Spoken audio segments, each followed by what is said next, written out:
Isaiah 54 and verse 17 says, "No weapon that is formed against thee shall prosper, and every tongue that shall rise against thee in judgment thou shalt condemn.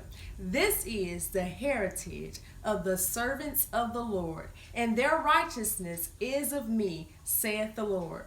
This is a well-known scripture that we often quote when we're going through trying times and when it seems like people and circumstances are against us. Yet, have we ever considered that we yield power to the weapons that are formed against us when we allow negative thoughts to fester in our minds, when we speak self-defeating words over ourselves and others, and when we behave in ways that are contrary to God's divine will for our lives? And if we're not careful, we can end up being enemies to God's promises for our lives. Let's look at Job, for example. Job was someone who had everything taken away from him. It was an attack on his life from the enemy. He lost his children, all that he owned. He was even afflicted with boils all over his body, from the soles of his feet to the tip of his head. But yet, in Job chapter 1, verses 21 through 22, he says something so profound in the midst of his affliction.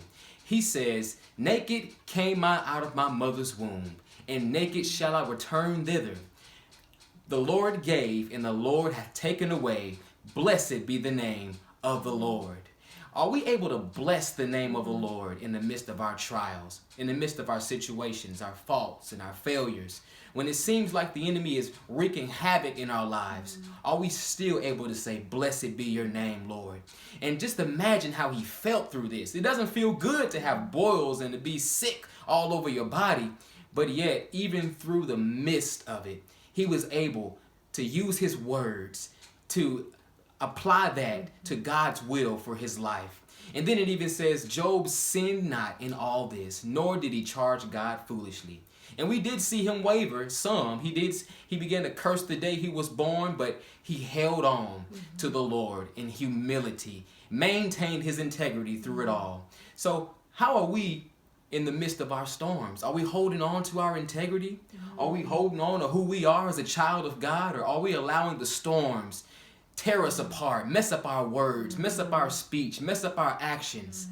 I believe we can learn from Job on how we can act and hold on through the midst of our storms and trials and the weapons that are formed against us. So it's time for us to change this vicious cycle.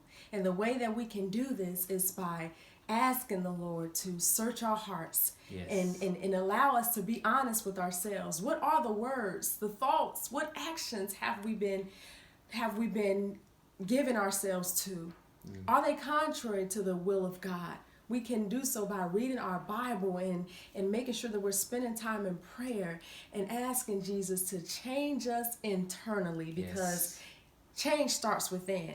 Yes. And as he changes us internally and brings to mind those thoughts that we've been entertaining, or those words that we have been speaking, or those actions, as a result, when we change those things and we start applying positive thoughts to our minds and positive actions, it will lead to positive attitudes and a positive and a fruitful life. Yes. So let's make a choice today to look towards the Lord, no matter what's against us. And remember, no weapon that is formed against you shall prosper.